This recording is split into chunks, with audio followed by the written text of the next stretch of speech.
And he never got too polished. No. That was my favorite part about him. He was Too polished? no. He still had all his edges. He used to say they got knocked down a bit, and I believe that. I could see where that guy used to be sharper than he was.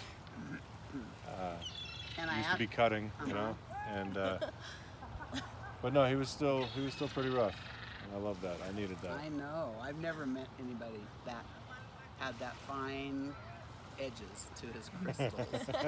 He did. He knew He his was a stuff. diamond that was faceted with more facets than you could ever imagine. And he told me that one day he was in the parking lot, I don't know, in our disease, and Scotty came up.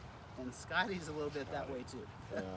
And Scotty drove up and said, "Hey, what you doing?" And I mean, they knocked it off, and I think that they probably talked for 12 hours.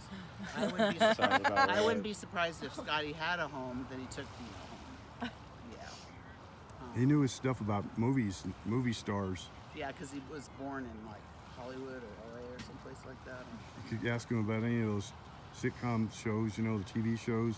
He would know all the actors, know what movies they played in. He was so good at that. You know, I think people thought that maybe, well, we all have a screw loose, but that he had like a hardware store loose. But you know what? He was really brilliant. He was smart. He was. And he just knew how to approach every kind of person.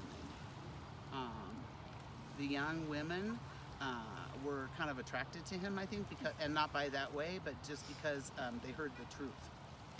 They heard the truth, and I think people kind of worried about, you know, what's Dino doing with these youngins, and that was not the case. No, he would like steer other people away, like the prowlers in the meetings, you know. Yeah. He was really good at that too. He's like, he would just automatically go over to her, a girl or something, you know, that had like one day or something, and kind of protect her, you know, through the whole thing. At first, like you were saying, what's he doing, you know, but that's what he was doing. Yeah, he'd watch out. He just looked out for everybody in the meeting, because it's just destruction in the meeting when that kind of stuff happens anyway, you know. I asked him if he wanted to go to my Methodist church for Christmas, and he said sure. And so we went and we kind of sat in the back. And part of the the Methodist churches, you don't have to do any kind of confession before you take communion. You can just, anybody can take communion. You don't have to go up and do this because you're not a Catholic. And I didn't think he was going to come up. And then it got to be the last of the parishioners. And then here's Dino, the last of the last. And he's dressed like he always dresses. Didn't want to have pretenses in church. And he went up, and our favorite, you know, our pastor was there. And the pastor was going to give Dino the host and the grape juice, you know, and Dino just said like this. And the pastor took it to Dino, and Dino gave the pastor communion. And that was just like, whoa.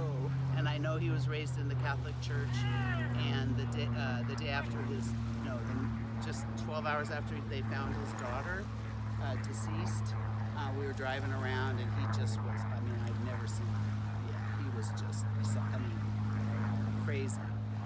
Not combative, just, anyway. I went to St. Ignatius. I knew he was Catholic, but was raised Catholic. And I said, do you want to light a candle for your daughter? And he just lost it. He was heartbroken. So, yeah, but we went and we sat down during part of the Mass, probably about half of it. And then I didn't remember how to do that, but he did. And we lit a candle for his daughter. And I felt the next day, I think that he had a little bit of peace. But it was really hard. I drove him down to the morgue, and yeah, it's okay.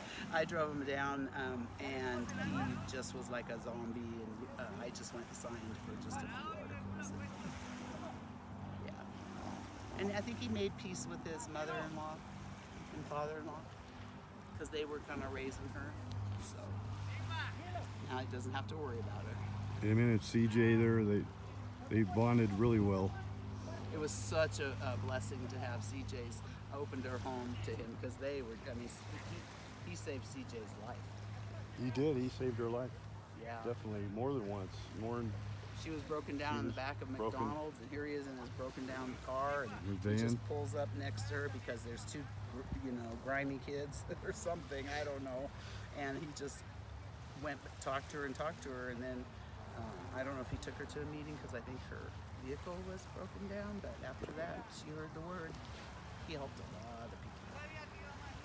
He got a fine example. He really did. You never know what angels are walking amongst us. Maybe all angels are walking amongst us. So, Dino, we miss you, but you always have a place in our heart. You always have a place in our heart. Oh, you got it. See you up there, sooner or later. Yeah. I guess, I mean, nobody's professional at doing this, but Oh, I I've guess- done it before. let's get on with it. Let's, Sure. And if you guys, it's not bad or anything, it's just like sand. So if you want a little bit in your hand, and you can do it at the same time. And Rick, did you want to keep a little for something? Yeah, I wanted to, yeah. Okay. Well, I'm going to sprinkle some in my hand, so come on down. I was going to bring a rose. Last time I did this, we took a rose and took the petals off and threw it into the water. Oh, good. You know what? A sweet golden.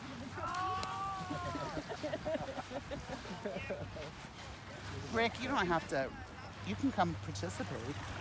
I'm trying to get somebody to take the video. Yeah, I can do that. Well, we could all, yeah, just we could all do it. I'll do it. And if we all three do it at the same time. Bring a. So this is what we got here. It's Dino. Hi, Dino. No. Dino, you're up in heaven. Everybody, that's the world where I found it. There it is, the old bones. Like fishing. Like fish will eat his bones.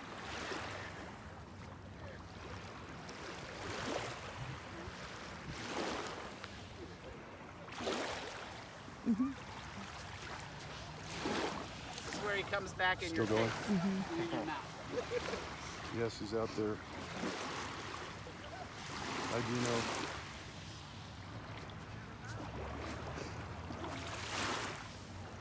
Everybody got some ashes on you? We got a lot of ashes left.